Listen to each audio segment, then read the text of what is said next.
presentaba Fito hace un rato a Jorge, podríamos tenerlo sentado acá en el living para hablar de cualquier cosa, porque hace poquito tuve el honor de tener en mis manos su último libro, pero no, hoy está acá con nosotros para hablar de un tema muy relevante y que hablamos mucho, por suerte, en este programa de salud mental, así que es un gustazo tenerte acá, Jorge, para hablar de esta cuestión de la perspectiva de la salud mental, también utilizando un poco, capaz como excusa, hablar del Guasón. Bueno, sí, se pasan cosas raras en estos tiempos, ¿no? Bienvenido.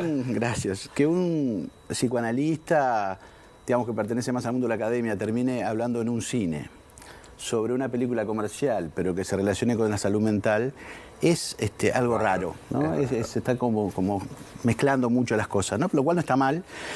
Me parece que la película El Joker 2, El Guasón, ha sido destruida en las redes. No sé si ustedes lo han visto. Sí, como que es mala. La han destruido, pero en realidad me parece que la película es muy interesante justamente para pensar la cuestión de la salud mental, yo le diría de la psicopatología, ¿no? De cómo un sujeto puede convivir en una realidad y puede de repente hacer algo tan atroz como, por un tiempo nomás, convertirse en el Guasón. Lo que nos trae la segunda entrega es un Guasón que ya no es el Guasón, es nuevamente Albert Fleck, un tipo apagado, y ahí vemos lo que es un paciente psiquiátrico. Entonces, si me dicen desde el punto de vista comercial, claro, es como que vos vayas a una heladería y pidas un libro. La primera vez que vi algo por mejor que sea el libro, claro, vas a buscar otra cosa. La película, obviamente, es una película que el que va a buscar acción y el que va a querer ver al Guasón, justamente lo que no va a encontrar es eso. Pero sí va a encontrar algo mucho más introspectivo. Pero es una película larga y que en un tiempo en el que vivimos de la rapidez, 2 horas 40 una película, es un tema, ¿no? Jorge, vos decías ahora un psicoanalista dentro de un cine, dando una conferencia. Uno tiene la percepción de que estamos hablando muchísimo de salud mental. Se metió en la campaña, Carnaval habló antes que por la política.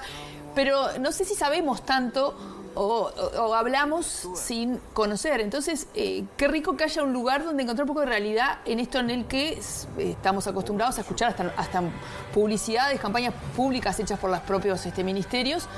Háblalo. Como tal un amigo. ¿Falta un poco de información real de qué es lo que se necesita en el mundo de la salud mental? Está muy bien la pregunta, porque en realidad es una palabra que suena todo el tiempo. Ahora, si hacemos una nube de palabras, creo que salud mental estaría en los primeros lugares, ¿no? En realidad, ¿qué es salud mental? El propio término es raro, salud mental. Es como que fuera a nivel de la mente.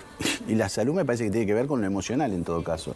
Entonces me parece que es una palabra que está un poquito bastardeada, que se utiliza sin demasiado sentido, pero sí me parece que quiere decir algo que está pasando en esta época, y lo voy a decir de una forma un poco irónica, pero es que estamos todos un poquito más locos. Me parece que en este tiempo lo que aparece a nivel de las emociones es un desencuentro. O sea, es que hay gente que está permanentemente comunicada, porque justamente en este tiempo lo que no nos falta es la comunicación con el otro a través de las redes, y por otro lado una gran soledad, que me parece que la película El Guasón 2, lo pone arriba de la mesa.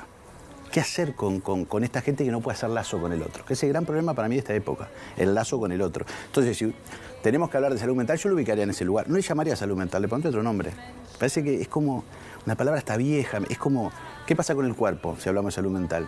Donde justamente en esta época la mayoría de los síntomas se ven a nivel del cuerpo, porque la depresión y la ansiedad, que son como los grandes polos, son físicos. O sea, que tiene ansiedad y un ataque de pánico lo siente en el cuerpo, y el que está deprimido no tiene fuerza en el cuerpo. Entonces me parece un concepto muy extraño de la salud mental. A mí me parecería que sería interesante que se pudiera cambiar en algún momento. Y qué interesante, porque nos estás cambiando el paradigma de algo que, por ejemplo, con Tania habíamos leído en redes, por lo comentado, de que la película era mala, y de repente tengo como muchas ganas de sentarme a observar capaz que con más delicadeza este acontecimiento. ¿Y cómo se aborda? ¿Sentís que se aborda responsablemente desde Hollywood, desde lo comercial, este tema? Lo que pasa es que la película es como un gran... sí, yo creo que está... ¿Es lo que le pasa a un tipo así? Sí. Yo creo que amor? La película es muy coherente. Está el tema del amor también. A ver, la película a mí me genera un problema, que es que yo hice un comentario de la primera y me ponen una segunda y me ponen a prueba, a ver, en el diagnóstico, más allá que es una estructura de ficción. Y me parece que en sí la película es muy coherente, porque lo que muestran es que Arthur Fleck siempre fue Arthur Fleck y no fue el Guasón. La segunda entrega nos muestra claramente que el Guasón no existe, que eso es lo que la gente no puede creer. O sea, la gente se enoja con el Guasón, porque nosotros lo que queremos es un tipo que salga y rompa todo. Claro. Y este justamente es lo contrario. Lo que le pasa a este hombre, que es muchas veces lo que pasa en algunos cuadros de psicosis, es que se descompensan con el amor. O sea, el amor no siempre es algo bueno, a veces es algo malo. Ay, pero no escuches, vos no escuches. No, pero a ver, el amor tiene sus diferentes versiones. Muchas veces nos salva, pero algunas veces, como en el caso de estas estructuras, la aparición de una mujer irrumpe en un sujeto y lo descompensa. En la primera entrega, él se descompensa por dos cosas, por esa cuestión del padre, que él pensaba que el padre era el padre de Batman, y cuando conoce una vecina. Y ahí empieza a alucinar. Y en la segunda entrega aparece esta Lee, que es Lady Gaga, que lo quiere empujar hacia un lugar donde él no puede responder, porque ella no es más el Guasón. Es lo que pasa en una esquizofrenia, por ejemplo. Hay un momento de una ruptura existencial donde hacen una descompensación. En el caso de él, la descompensación dura una semana y media, donde mata a mucha gente. Pero después vuelve a ser el mismo de siempre, que es un ser muy desgraciado, que es lo que uno ve en el Guasón. Hoy va a haber una instancia en la que se va a poder... Voy a intentarlo, por lo menos. Vas a intentarlo. Y yo quiero saber quiénes están interesados en saber un poco más y no en hablar salud mental y tirar arriba de la mesa. ¿Quiénes están interesados en ir a esta posibilidad que das vos hoy? Ahora leemos las características, pero hoy, martes, de 19 a 20:30, el nuevo centro nivel 2 del MUBI. Bueno, ese es el desafío que tengo. Por eso digo que me parece raro. Es un llamado abierto, porque puede ir cualquiera, va a ir gente que de repente le interesa el tema, la psicología, por ejemplo. Claro. Pueden ir estudiantes de facultad.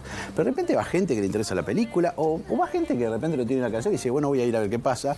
Entonces, el desafío es qué hacer con ese público tan diferente y tan heterogéneo para que primero no se aburran y segundo entiendan lo que voy a plantear, que no es sencillo de entender, no porque sea difícil como lo voy a explicar, sino porque es un tema muy particular. Estamos hablando de un sujeto que es un gran desgraciado en el fondo.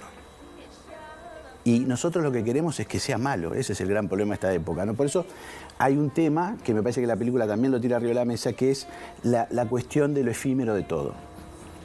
Él es el Guasón, la gente quiere que sea el Guasón, pero cuando él falla, en un segundo, él dice, yo no soy el Guasón, la gente se levanta del juicio que estaba en ese momento y se va y lo deja solo, ¿no? Entre otras, la mujer que lo amaba. ¿Cómo pasa eso, no? Que uno pasa de arriba a abajo en 2 segundos, ¿no? Ese es el tiempo que vemos ahora. Estoy pensando que también habla de cómo tenemos la cabecita, la masa de espectadores, ¿me explico? Lo vemos en Twitter, en X. Que es lo que esperábamos, me refiero como población, claro, en global, no individuales, pero psicológicamente uno seguía la cadena, claro, y entonces quería a ese Guasón asesino. Claro. Pero no solo en la película, nos pasa con las personas, claro, nos pasa con un evento en que queremos que el otro sea el malo y si decís que entendés de dónde viene y si buscas la explicación es como que seas un idealista, ¿no? Entonces hay mucho para hablar de eso. Qué bueno que haya como que entendamos que no solamente son los especialistas los que tenemos que mirar un poquito al costado, abrir los ojos y mirar hacia el costado. No, pero a ver, yo creo que siempre hay que... Lacan, el psicoanalista Lacan decía, hay que estar atento a lo significante de la época. Es muy importante eso. Y me parece que esta película, podrá gustar o no, yo en eso ni se me meto, porque yo no soy crítico de cine, pero me parece que la película nos está mostrando algo. Nos está mostrando el mundo en el que estamos viviendo. Entonces hay que atender eso y que la gente se interese y lo relacione con la salud mental porque no tiene mucha idea qué hacer con el mundo que estamos viviendo. Yo creo que ese es el gran problema de fondo. No sabemos para dónde vamos en este tiempo. Vemos, campañas políticas que hablan de la salud mental, pero no hay ni una propuesta. Es salud mental. Hablemos de... ¿Dónde está la salud mental? Bueno, entonces en este mundo que es una cáscara tan vacía, me parece que la gente empieza a buscarlo por otro lado. Entonces me parece que esta película, quizás no se lo propuso obviamente, termina mostrándonos algo. Qué interesante, me imagino ese debate o esa data que te vas a llevar en la cabeza como para reflexionar. Está buenísimo repetir que esto va a suceder hoy a las 19 a 20:30, como dijo Tania, en Nuevo Centro MUBI. ¿Se compra entrada? ¿Se va? No. Se tiene que pedir sacar una entrada, pero es gratis, o sea, es entrada libre. Lo que pasa es que por una cuestión para tener un control de la gente, ¿no? Está lindo para tener la charla y después ver la película. Sí. Yo creo que la película rompe con un esquema no fue bien entendido eso, y claro, como eso en un circuito comercial, obviamente no tiene, la están pero destruyendo. Es una cosa que hasta económicamente...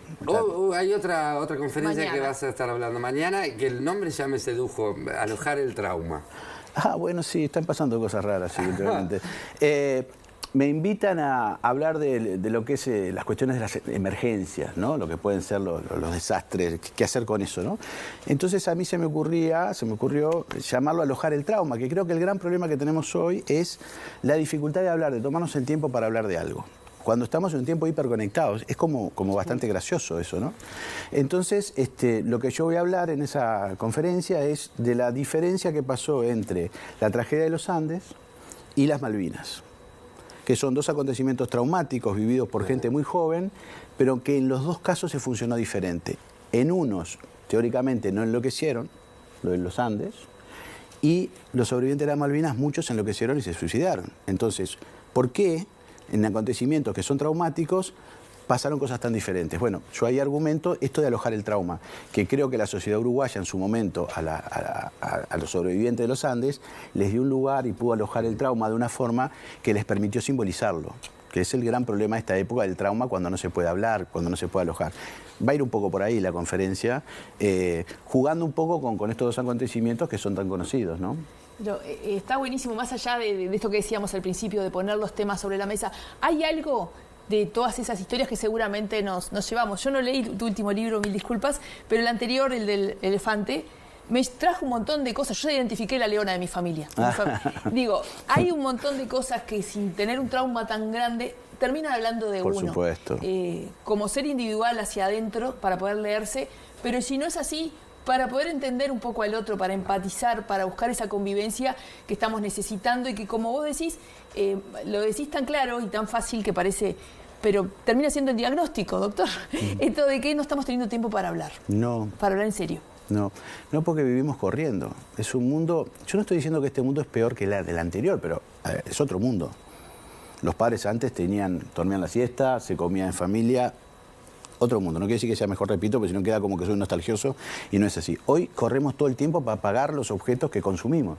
O sea, nos hemos vuelto un producto de consumo, inclusive en las aplicaciones de citas, por ejemplo, ¿no? Donde uno se ofrece como una mercadería, dice, tengo esto, ¿no? Y en ese tiempo tan rápido, donde un audio de WhatsApp que te lo mande, que demore 3 o 4 minutos, te enloquece, decís, ¿cómo me va a mandar un audio de 4 minutos? ¿No? Claro. Entonces, claro, también estamos generando una dificultad para hablar. Y lo que vemos es en las consultas que los sujetos que vienen, sobre todo los jóvenes, tienen una dificultad narrativa, una dificultad de poder explicar lo que le pasa. Están acostumbrados mucho más a la imagen o el emoji, que se comunican así, o palabras que representan mucha cosa, que hombre. Es una cuestión que dicen los adolescentes ahora. El que hombre implica, ¿no?